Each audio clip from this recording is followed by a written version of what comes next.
നമസ്തേ പ്രിയമുള്ള ഡോക്ടർ മാരാർജി പ്രേക്ഷകരെ, നാം ഇവിടെ അവതരിപ്പിക്കുന്ന വിഷയം വാരഫലമാണ്. ഈ ആഴ്ചത്തെ ശുഭാശുഭ ഫലങ്ങൾ, ദിനങ്ങൾ ഒക്കെ തന്നെ നാം വാരഫലത്തിലൂടെ നിങ്ങളുടെ മുന്നിൽ അവതരിപ്പിക്കുന്നു. ഈ ആഴ്ചത്തെ വാരഫലം 1200 ചിങ്ങമാസം 16-ാം തീയതി മുതൽ 22-ാം തീയതി വരെയുള്ള ഒരാഴ്ചത്തെ ദിനങ്ങൾ, അതായത് 2024 സെപ്റ്റംബർ 1 മുതൽ 7-ാം തീയതി വരെയുള്ള ഞായറാഴ്ച മുതൽ ശനിയാഴ്ച വരെയുള്ള ശുഭാശുഭ ഫലങ്ങളാണ് നാം ഇവിടെ ചർച്ച ചെയ്യുന്നത്. ഈ വാരത്തിൽ വരുന്ന പ്രധാനപ്പെട്ട 2 ദിനങ്ങൾ, ഒന്ന് സെപ്റ്റംബർ 2-ാം തീയതി, അതായത് ചിങ്ങമാസം 17-ാം തീയതി തിങ്കളാഴ്ച അമാവാസിയാകുന്നു, കറുത്ത വാവാകുന്നു. അമാവാസിയിൽ ഏറ്റവും പ്രാധാന്യം പിതൃക്കളുടെ ബലിതർപ്പണങ്ങളാണ്.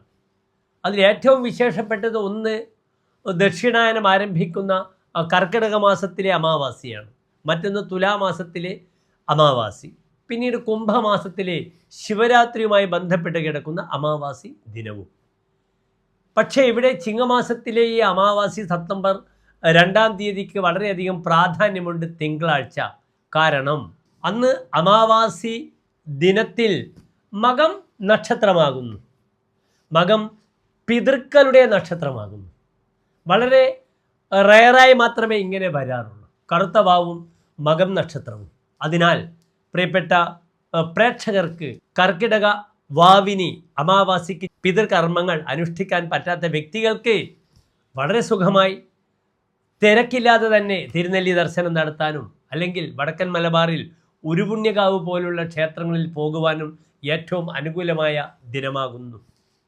മറ്റൊരു പ്രധാനപ്പെട്ട വിഷയം വരുവാനുള്ളത് സെപ്റ്റംബർ 7-ാം തീയതി, അതായത് ചിങ്ങമാസം 22-ാം തീയതി ശനിയാഴ്ച ചതുർത്ഥിയാകുന്നു. വെളുത്തപക്ഷത്തിലെ ചിങ്ങമാസത്തിലെ ചതുർത്ഥിയാകുന്നു, വിനായക ചതുർത്ഥിയാകുന്നു. അതിനാൽ വിനായക ചതുർത്ഥിക്ക് എൻ്റെ പ്രിയപ്പെട്ട പ്രേക്ഷകർക്ക് വ്രതാനുഷ്ഠാനങ്ങളോടെ ആ ദിനത്തെ ഏറ്റവും നന്നായി ഗണപതിയുടെ അനുഗ്രഹം നേടാൻ സാധിക്കുന്ന ദിവസമാകുന്നു. ഓം ഗം ഗണപതിയെ നമഃ എന്ന പ്രാർത്ഥന ചൊല്ലിക്കൊണ്ട് ഈ വർഷത്തെ വിനായക ചതുർത്ഥി എൻ്റെ പ്രിയപ്പെട്ട പ്രേക്ഷകർ നന്നായി ആചരിക്കുക. നാം ഇവിടെ വാരഫലത്തിൽ മേടം മുതൽ മീനം വരെയുള്ള 12 രാശിക്കാരുടെയും ശുഭാശുഭ ഫലങ്ങളാണ് ചർച്ച ചെയ്യുന്നത്. അടുത്തതായി നാം ചർച്ച ചെയ്യുന്ന രാശികൾ തുലാം, വൃശ്ചികം, ധനു രാശികളാകുന്നു.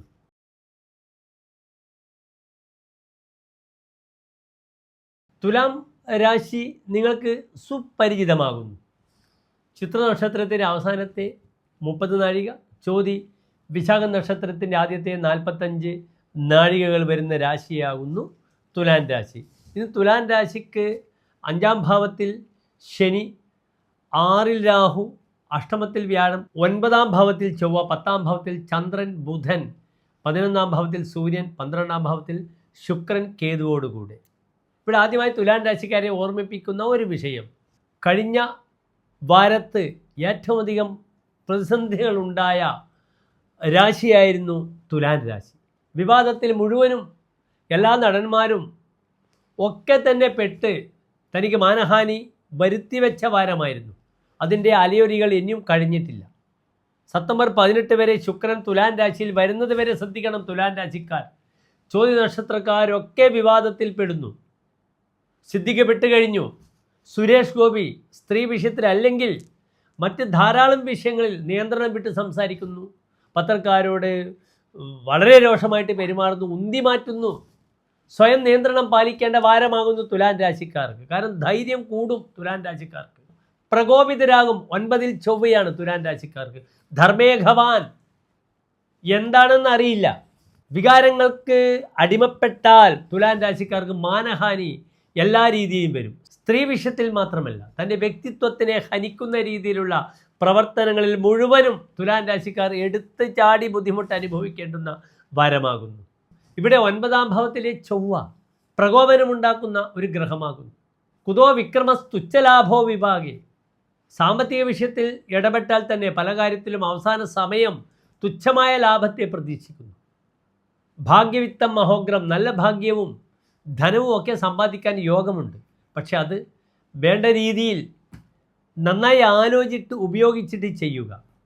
കർമ്മമേഖല പ്രായണ ശാന്തമാകുന്നു. കർമ്മസ്ഥാനത്ത് ചന്ദ്രനും ബുധനുമുണ്ട്.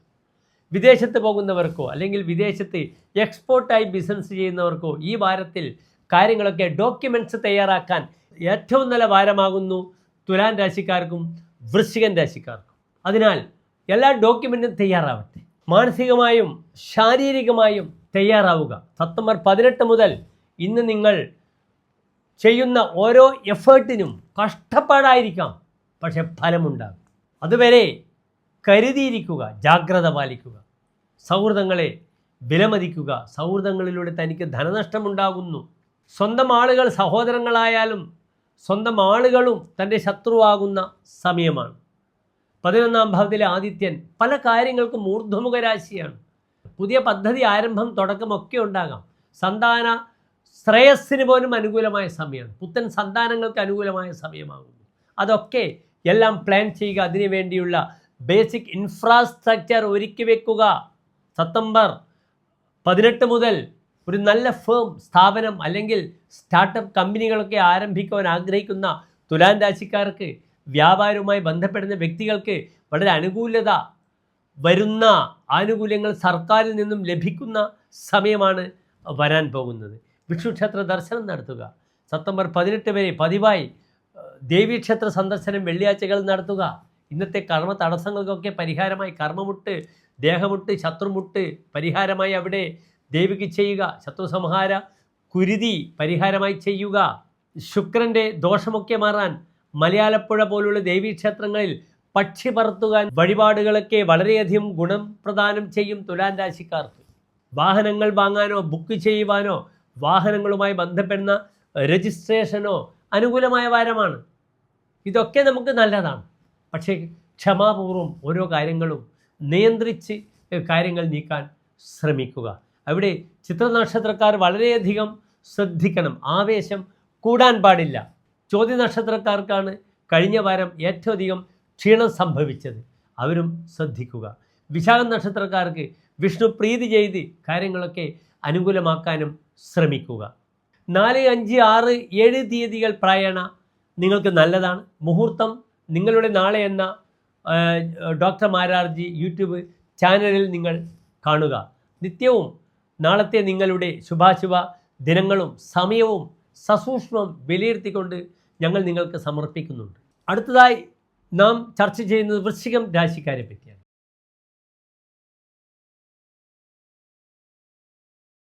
വൃശ്ചികൻ രാശി എന്നാൽ വിശാഖം നക്ഷത്രത്തിൻ്റെ അവസാനത്തെ 15 നാഴിക, അനിഴം, തൃക്കേട നക്ഷത്രങ്ങൾ ഉൾക്കൊള്ളുന്ന 2.25 നക്ഷത്രമാകുന്നു. ഇവിടെ വൃശ്ചികൻ രാശിക്കാർക്ക് ഇന്ന് 4-ൽ ശനി, 5ാം ഭാവത്തിൽ രാഹു, 7-ൽ വ്യാഴം, അഷ്ടമത്തിൽ ചൊവ്വ, 9ാം ഭാവത്തിൽ ബുധൻ, ചന്ദ്രൻ, 10-ൽ രവി, 11ാം ഭാവത്തിൽ ശുക്രൻ, കേതു. പ്രായേണ വൃശ്ചികൻ രാശിക്കാർക്ക് നല്ല വാരമാണ്. എങ്കിലും ഇവിടെ ലഗ്നാധിപനായ ചൊവ്വ അഷ്ടമത്തിൽ നിൽക്കുന്നതുകൊണ്ട് പല കാര്യങ്ങൾക്കും തടസ്സങ്ങൾ വരുന്നതാണ്. ദുസ്തേ ലഗ്നപദോ നിരോധനമുപേതി, അജ്ഞാതവാസം, ഭയം, അജ്ഞാതവാസം, ദേശം വിട്ട് സഞ്ചരിക്കേണ്ട അവസരങ്ങളൊക്കെ വരുന്നു. ശ്രദ്ധാപൂർവം മാത്രം സഞ്ചാരവും സഞ്ചാര ദിനങ്ങളും മുഹൂർത്തങ്ങളും ഒക്കെ ശ്രദ്ധിക്കുക. അതിനാണ് നാം പലപ്പോഴും രാഹുകാലം സൂക്ഷ്മമായി വിലയിരുത്തുന്നത്. ഇതര ക്രിയാഭിഗമനം, മറ്റ് പല കർമ്മങ്ങളിലും ചാടിച്ചെല്ലുന്നൊരു ആവേശം സാഹസികനായ ചൊവ്വ ഉണ്ടാക്കും. ശ്രദ്ധിക്കണം. ബാക്കി എല്ലാ ഗ്രഹങ്ങളും നല്ല സ്ഥാനത്താണ്. പക്ഷേ 8-ൽ ചൊവ്വ വന്നാൽ അതിൻ്റെ എല്ലാ ശുഭഫലങ്ങളെയും നശിപ്പിക്കുമെന്ന് ആചാര്യൻ പറഞ്ഞിട്ടുണ്ട്. ഭൂമിപുത്രനായ ചൊവ്വ 8-ൽ വന്നാൽ എല്ലാ ശുഭഫലങ്ങളെയും തകിടം മറിക്കുമെന്നാണ് പറഞ്ഞിരിക്കുന്നത്. സഖാകിന്ന ശത്രുയതേ സൽകൃതോപി, താൻ സൽക്കരിച്ച സുഹൃത്ത് ശത്രുവായി മാറുന്നു. പ്രയത്നകൃതേ ഭൂയതേച്ച ഉപസർഗേഹി, പലതും പ്രയത്നിച്ചാലും തടസ്സങ്ങൾ വരും. അതിനാൽ നന്നായി ഈ വാരം സുബ്രഹ്മണ്യ പ്രീതി ചെയ്യുക, സുബ്രഹ്മണ്യനെ ഭജിക്കുക. കാരണം ചൊവ്വ പുരുഷരാശിയിൽ നിൽക്കുന്നു. പുരുഷരാശിയിൽ, ഓജരാശിയിൽ ചൊവ്വ നിൽക്കുമ്പോൾ നാം പ്രാർത്ഥിക്കേണ്ടത് സുബ്രഹ്മണ്യനെയാണ്. ഓം വജദ്ഭുവേ നമഃ എന്ന് പ്രാർത്ഥിക്കുക. സ്വൽപാത്മജോ നിധനകെ വികലേക്ഷണ എന്ന ഒരു ഫലമുണ്ട് ചൊവ്വയ്ക്ക്. സന്താന ശ്രേയസ് വളരെ കുറയ്ക്കും. അതിനാലാണ് സന്താന ശ്രേയസ്സിനായി സുബ്രഹ്മണ്യനെ ഭജിക്കണം, ഷഷ്ഠിവ്രതം എടുക്കണമെന്ന് നാം പറയുന്നത്. വികലേക്ഷണ, നോട്ടങ്ങൾക്ക് വൈകല്യമുണ്ടാകും. അതിനാൽ കണ്ണുകളെ വളരെയധികം ശ്രദ്ധിക്കുക. കണ്ണുകൾക്കുണ്ടാകുന്ന ചെറിയ ചെറിയ പരിക്കുകൾ ഒക്കെ വന്ന് നേത്രസംബന്ധമായ രോഗത്തിൻ്റെ സമയമാകുന്നു. പ്രത്യേകിച്ച് ശാരീരികമായി പ്രഷർ കൂടുക, കണ്ണുകൾക്ക് പെട്ടെന്ന് കാഴ്ചശക്തിക്ക് ബുദ്ധിമുട്ട് വരിക, പൈൽസ് സംബന്ധമായ ബുദ്ധിമുട്ടുകളൊക്കെ ഈ ചൊവ്വയുണ്ടാക്കും. കർമ്മരംഗം വളരെ ഗുണകരമാണ്. വാഹനം മാത്രം വളരെ ശ്രദ്ധിച്ച് ഡ്രൈവ് ചെയ്യണം. തീർത്ഥസ്ഥലങ്ങൾ സന്ദർശിക്കുവാനുള്ള വലിയൊരു സമയം സമാഗതമാകുന്നു. 9-ാം ഭാവത്തിൽ ബുധനാണ്. ധർമ്മശീല അതിധീമാൻ ഭവേ ദീക്ഷിത സ്വർദുനി സ്നാതക, സ്വർഗംഗയിൽ പോയി കുളിക്കേണ്ട അവസരമാണ്. അതിനാൽ വൃശ്ചികൻ രാശിക്കാർ ഈ സമയം സെപ്റ്റംബർ 2 എന്ന ദിവസം പിതൃകർമ്മത്തിന് വിനിയോഗിക്കുക. അടുത്തുള്ള ക്ഷേത്രങ്ങളിൽ ചെന്ന് ബലികർമ്മങ്ങൾ ചെയ്ത് പൈതൃകമായ പുണ്യത്തെ ഉണ്ടാക്കാൻ ശ്രമിക്കൂ. അത് വൃശ്ചിക രാശിക്കാർക്ക് ഏറ്റവും നന്നാവും. പല വിവാഹ തീരുമാനങ്ങൾക്കും അനുകൂലമായ സമയമാകുന്നു. നല്ല സൗഹൃദങ്ങൾ വരുന്നു, ഭാര്യാസുഖം വരുന്നു, വിദേശത്ത് പോയി തിരിച്ചു വരുന്നു, അല്ലെങ്കിൽ ദൂരത്തുള്ള ഭാര്യയ്ക്ക് ട്രാൻസ്ഫറായി അടുത്ത് ഭർത്താക്കന്മാരുടെ ദമ്പതികളുടെ നല്ല സമ്മേളനങ്ങൾ നമുക്ക് കാണാവുന്ന സമയമാണ്. കിഡ്നി പേഷ്യൻസൊക്കെ ശ്രദ്ധിക്കണം. ഡയാലിസിസുമായി ബന്ധപ്പെടുന്ന ബുദ്ധിമുട്ടുകളുടെ വാരമാകുന്നു. 4, 5, 6, 7 ശുഭദിനങ്ങളാണ്. ഡോക്ടർ മാരാർജി നിങ്ങളുടെ നാളെ നിങ്ങൾ കാണുക. എല്ലാ പ്രിയപ്പെട്ട വൃശ്ചികൻ രാശിക്കാർക്കും അനുകൂലമായ ഒരു നല്ല വാരത്തെ പ്രാർത്ഥിക്കുന്നു. അടുത്തതായി നാം ചർച്ച ചെയ്യുന്നത് ധനുരാശിക്കാരെ കുറിച്ചാണ്.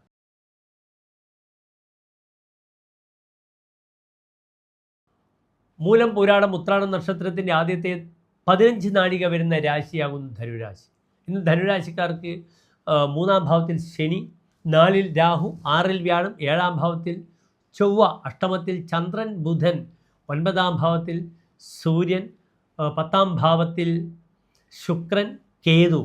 ധനുരാശിക്കാർക്ക് പ്രായണ പിതൃധനി, അച്ഛൻ്റെ ധനമൊക്കെ അനുഭവിക്കാൻ യോഗമുള്ള രാശിക്കാർ 12 രാശിക്കാരിലും ധനുരാശിയാണ്. ആ രാശിക്ക് മാത്രമേ പിതൃധനി എന്ന് പറഞ്ഞിട്ടുള്ളൂ. അപ്പോൾ പൈതൃകമായ ധനങ്ങളൊക്കെ കിട്ടാനുള്ള അവസരങ്ങൾ ഈ വാരത്ത് കാണപ്പെടുന്നു. കാരണം 9-ാം ഭാവത്തിൽ സൂര്യനാകുന്നു. പക്ഷേ 9-ാം ഭാവത്തിൽ സൂര്യൻ നിൽക്കുന്നത് പിതാവിനത്ര ഗുണകരമല്ല. ഇവിടെ ഭാവാധിപൻ വളരെ ശക്തനാണ്. എന്നാലും മൂത്ത സഹോദരങ്ങൾക്കും പിതാവിനും ഇതത്ര ശുഭമുള്ള വാരമല്ല. ക്രിയാതുങ്കതം, കർമ്മമേഖലയിൽ പ്രായണ ഒരു അനുകൂല സ്ഥിതി വരുന്നു. ദേശം വിട്ട് സഞ്ചരിക്കുവാനും ദേശം വിട്ട് പുതിയ ജോലി സ്വീകരിക്കുവാനും അല്ലെങ്കിൽ ഡെപ്യൂട്ടേഷനിൽ പോയി ഒരാഴ്ച മാറി നിൽക്കുവാനുമൊക്കെ ഈ വാരം ധനുരാശിക്കാർക്ക് വളരെ അനുകൂലമാണ്. അതിലൂടെ ഭാര്യാവിരഹം ഉണ്ടാകുന്നു. ഭാര്യയ്ക്ക് ശാരീരികമായ ക്ലേശങ്ങളുടെ സമയമാണ്. മാഹേയെ മതയെ സദൈവ വിരഹ ഭാര്യ മൃതിർവാ ഭവേത് എന്നാണ് പറഞ്ഞിരിക്കുന്നത്. 7-ൽ ചൊവ്വ വരുമ്പോൾ ഭാര്യാവിരഹം, ഭാര്യയ്ക്ക് രോഗാദി അരിഷ്ടതകൾ വരുന്ന വാരമാകുന്നു. അതിനാൽ ഭാര്യ എപ്പോഴും നാം ശ്രദ്ധിക്കേണ്ട വാരമാകുന്നു. ഇൻഷുറൻസ് ഒക്കെ എടുത്ത് ഭാര്യയ്ക്ക് ശാരീരിക ക്ലേശങ്ങൾ, സർജറി വരുമ്പോൾ അത് നിങ്ങൾക്ക് വിനിയോഗിക്കാം. അല്ലാതെ പെട്ടെന്ന് ഒരു ഹോസ്പിറ്റലിൽ പോയി ലക്ഷക്കണക്കിന് ബില്ലാകുമ്പോൾ നമ്മൾ സ്തബ്ധരായി പോകും. അതിനാൽ ഹെൽത്ത് ഇൻഷുറൻസ് എടുക്കുന്നത് വളരെ അഭികാമ്യമാണ് ധനുരാശിക്കാർക്ക്. അതിൻ്റെ ഫലം ഭാവിയിലും വളരെയധികം ഗുണം ചെയ്യുന്നതാണ്. ഇന്ന് 6-ാം ഭാവത്തിൽ നിൽക്കുന്ന വ്യാഴവും ഒരു വസുമദ്യോഗമുണ്ടെങ്കിലും പ്രായേണ വീട്ടിൽ നിന്നും സ്വസ്ഥത കുറയുന്നു. മാതൃപക്ഷത്തുള്ളവർക്ക് വളരെയധികം അരിഷ്ടതയാണ്. അമ്മാമന്മാർ അല്ലെങ്കിൽ മരുമക്കളുമായി ബന്ധപ്പെടുന്ന വ്യക്തികൾക്കൊക്കെ. ഇവിടെ പരിഹാരമായി ഞാൻ നിങ്ങൾക്ക് സജസ്റ്റ് ചെയ്യുക, നരസിംഹക്ഷേത്രത്തിൽ പാനകം, തുളസിമാല, ഭാഗ്യസൂക്താർച്ചന വഴിപാടായി ചെയ്യുക. മരുന്ന് കഴിക്കേണ്ടവർ മരുന്ന് കഴിക്കുക തന്നെ ചെയ്യണം. Precaution is better than cure. കാരണം 8-ൽ ചന്ദ്രനാണ്. മുൻകരുതലുകൾ എപ്പോഴും വളരെ നല്ലതാണ്. മെഡിസിനുമായി ബന്ധപ്പെടുന്നവർക്ക് പുതിയ അഡ്മിഷൻ കിട്ടാൻ അല്ലെങ്കിൽ പുതിയ കോളേജിൽ പോയി അഡ്മിഷൻ സമ്പാദിക്കുവാനുള്ള യാത്രയും ഇവിടെ വരുന്നു. സുബ്രഹ്മണ്യ പ്രീതി ചെയ്യുന്നത് യാത്രാ തടസ്സത്തിന് വളരെ നല്ലതാണ്. ഓം ഭജദ്ഭുവേ നമഃ എന്ന പ്രാർത്ഥന ധനുരാശിക്കാർ ചെയ്യുക. 4, 5, 6, 7 തീയതികൾ ഉത്തമമാണ്. പിതൃകർമ്മം ചെയ്യുന്നത് ഏറ്റവും അധികം ഗുണം ചെയ്യുക ഈ വാരം ധനുരാശിക്കാർക്കാണ്. വളരെ നന്നായി സെപ്റ്റംബർ 2-ാം തീയതി പിതൃകർമ്മം ചെയ്യുവാനുള്ള ദിനം വരുന്നുണ്ട്. അന്ന് കർത്തവാവാണ്. മകം നക്ഷത്രമാണ്. മകം പിതൃക്കളുടെ നക്ഷത്രമാകുന്നു. അതിനാൽ മൂലം നക്ഷത്രക്കാർക്കൊക്കെ വളരെ നന്നായി പിതൃകർമ്മങ്ങൾ ചെയ്യാം. കാരണം മകത്തിൻ്റെ അനുജന്മ നക്ഷത്രമാകുന്നു അശ്വതി, മകം, മൂലം നക്ഷത്രങ്ങൾ. എല്ലാ പ്രിയപ്പെട്ട ധനുരാശിക്കാർക്കും ഒരു ശോഭനമായ വാരത്തെ പ്രാർത്ഥിക്കുന്നു. നന്ദി, നമസ്കാരം.